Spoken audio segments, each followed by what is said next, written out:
خوتنا السلام عليكم، ان شاء الله تكونوا بخير وعلى خير. انني لاباس الحمد لله. كما قريتوا في العنوان خوتي، تصريح حفيظ دراجي المثير للجدل. كما عودنا حفيظ دراجي المعلق والاعلامي الجزائري المشهور والمعروف، قبل اي حدث ولا اي حاجه تخص المنتخب الجزائري يخرج لنا بتصريح خوتي، كما نقولوا تصريح خطير خوتي.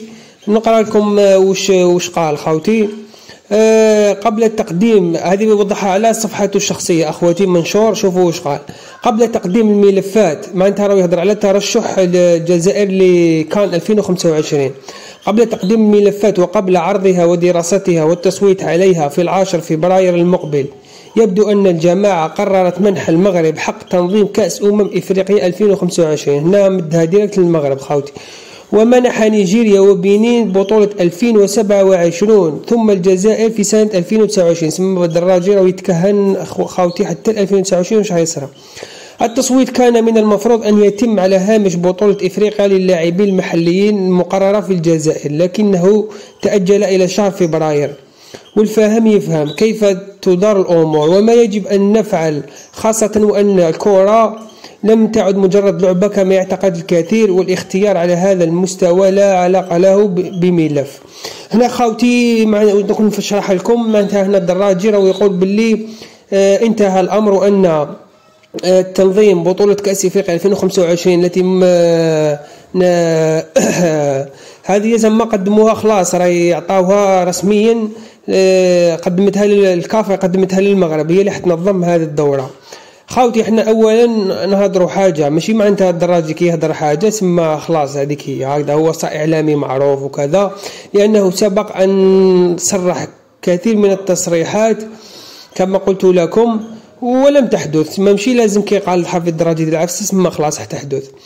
والشيء الثاني هو خوتي دوكا كما نقول لك راني حائر، كما نتوما اكتبوا لي في التعليقات وقولوا لي. دوكا انا كاين زوج كما نقولوا زوج مفاهيم من هذا المنشور. يا اما حفيظ الدراجي كما نقولوا صح لحقاته اخبار وراه كما نقولوا يقضي على احلام والجزائريين، هكذا خوتي راه يقضي على احلامهم ويقول لهم سما غير مكان لا تطمعوا في تنظيم كاس افريقيا 2025. ولا المفهوم الثاني وهو أن الدراجي بما أنه إعلامي معروف ومعلق كما نقول معلق معروف وكذا، هو يضغط على الكاف زعما كما نقولوا شم باللي كاين كواليس خبيثة ضد المنتخب الجزائري، فهو راه يضغط على الكاف. هكذا خوتي دوكا نتوما قولوا لي.